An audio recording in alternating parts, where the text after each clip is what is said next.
नमस्कार दोस्तों, जीविका संस्कार क्लासेज यूट्यूब चैनल में आप सभी का स्वागत है। और हम प्रत्येक दिन एक नई वीडियोज़ के साथ क्रमबद्ध तरीके से व्याकरण का अध्ययन करवा रहे हैं संस्कृत में। जो हम अभी कारक प्रकरण पढ़ा रहे हैं, कारक प्रकरण में हमने षष्ठी विभक्ति चल रही है हमारी।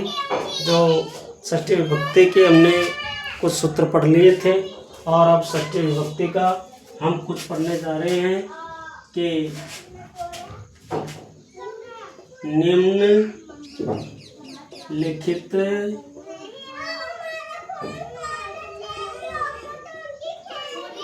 शब्दों के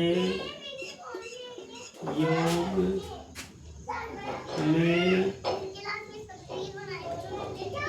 षष्ठी विभक्ति लगती है।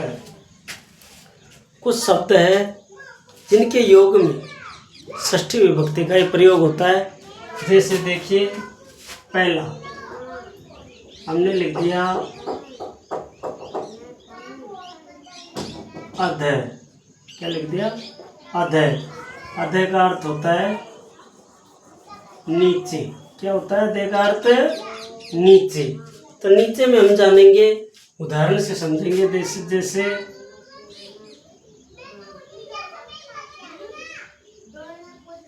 वृक्ष के नीचे बालक सोता है। बालक कहाँ सोता है? वृक्ष के नीचे। तो यहाँ वृक्ष के नीचे, तो नीचे आ गया ना, जिसके नीचे सोता है उसी में ही हम क्या लगाएंगे?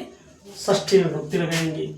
तो किसके नीचे सो रहा है? वृक्ष के नीचे। तो वृक्ष का षष्ठी विभक्ति एक वचन क्या हो जाएगा? वृक्षस्य। नीचे की क्या जाएगी? अधय। क्या आ जाएगा? अधय। कौन सो रहा है? बालक सेते। वृक्षस्य अधय बालक सेते। अगला है हमारा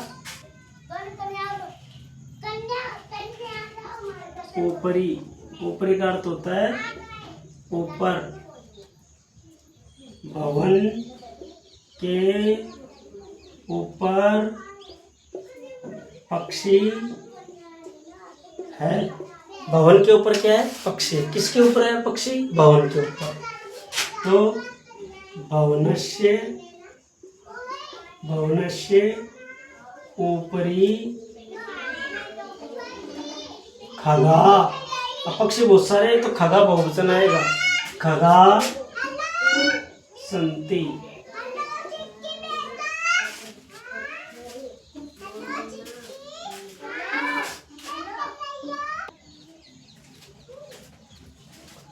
तो भवनस्य ऊपरी खगा संति। भवन के ऊपर क्या है? पक्षी है। अगला है हमारा पुरय। पुरय। पुरय का अर्थ होता है सामने।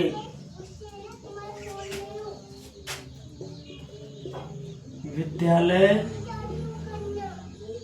के सामने मंदिर है। तो यहाँ किसके सामने? विद्यालय के। तो विद्यालय से पुरय मंदिरम अस्ति। फिर है अगला चौथा समक्षम। समक्षम का अर्थ भी सामने होता है। सामने। तो उसमें होता है जैसे अध्यापक के सामने। अध्यापक के सामने क्या है? अध्यापक के सामने शिष्य हैं। शिष्य हैं तो हो जाएगा अध्यापकस्य अध्यापकस्य समक्षम शिष्य अस्ति। हो गया ना। अब आता है पांचवा, अध्यापक के सामने शिष्य हैं। अब देखिए समीपम, समीपम यानी होता है पास में।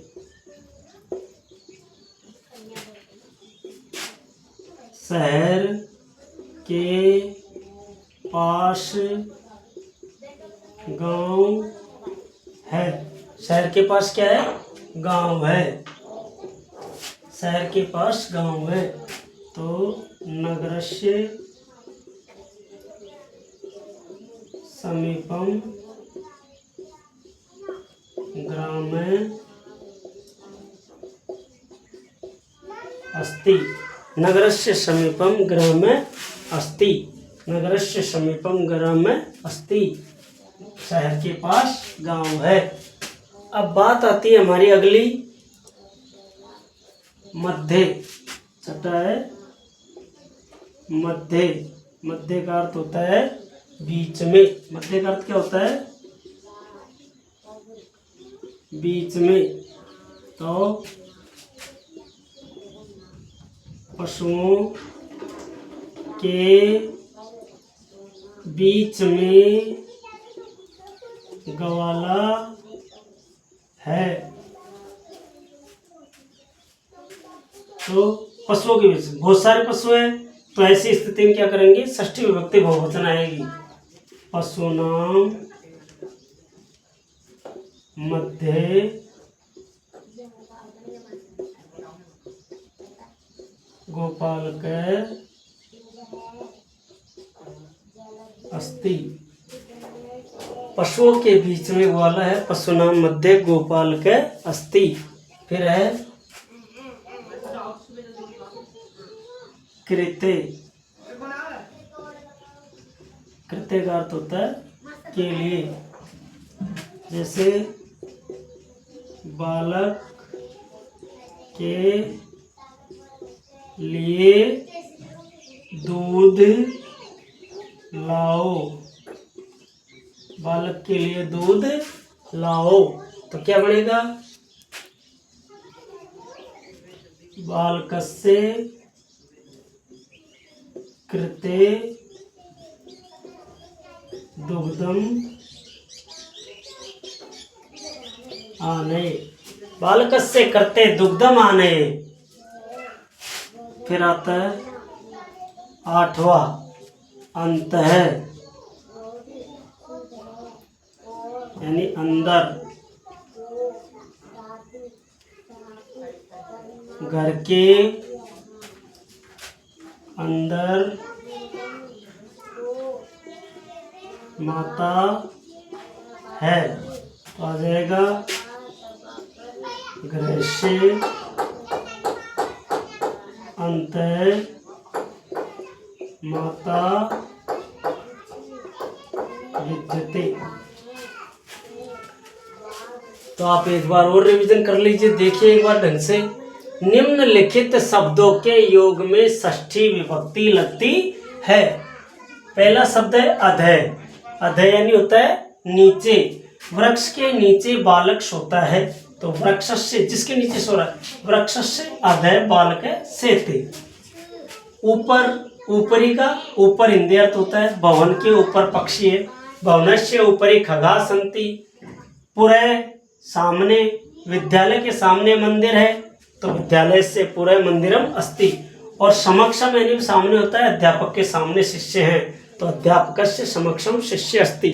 अब आप कहेंगे कि सर यहाँ दोनों का अर्थ पुरः का और समक्षम का अर्थ दोनों का सामने ही है, तो उल्टा सीधा कैसे लगा सकते? तो थोड़ा सा हमें ये ध्यान देना होगा कि जस्ट सामने, ठीक सामने, तो जैसे गुरुजी पढ़ा रहे हैं तो उसके जस्ट सामने होता है शिष्य, और जो सामने होता है वो कुछ दूरी पर भी हो सकता है।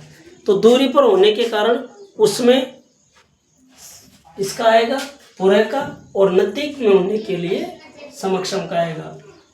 और मध्य, मध्य का अर्थ होता है बीच में, मध्य का अर्थ बीच में। जैसे पशुओं के बीच में ग्वाला है, पशुओं के बीच में ग्वाला है, तो यहाँ पर देखिए आप पशु बहुवचन है, पशु क्या है बहुवचन है, तो यहाँ पशुओं के बीच में ग्वाला है, तो पशु में हम षष्ठी विभक्ति लगाएंगे तो क्या हो जाएगा, पशु नाम हो जाएगा षष्ठी विभक्ति में। क्या हो जाएगा, षष्ठी विभक्ति में। जैसे पशु, पशुओं, पशु नाम, तो पशु नाम ये आ गया हमारा पशु नाम। अब बीच में की क्या आ गई, मध्य, तो हमने ये मध्य लगा दिया। ग्वाल की गोपाल का अस्ति यानी है।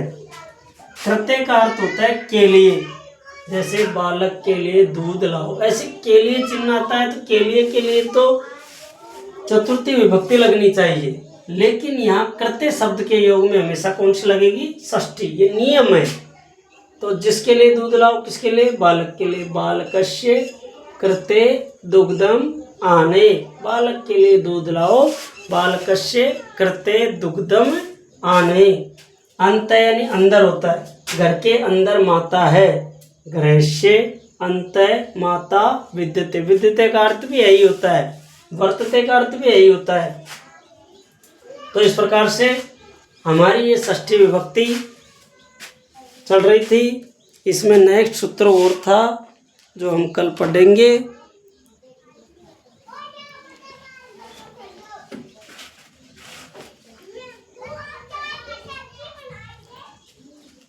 और दोस्तों आप डेली पढ़ें, हमारे वीडियो को सब्सक्राइब करें, अधिक से अधिक शेयर करें, ताकि हम पढ़ा सके, उत्साह बढ़ सके हमारा, और हमारा नोटिफिकेशन आप तक पहुंच सके। वॉच ज़रूर करें, वीडियो को सीन करें, देखिए उसको, तब जा कर के आपके समझ में आएगा। धन्यवाद दोस्तों। हमारे चैनल का नाम है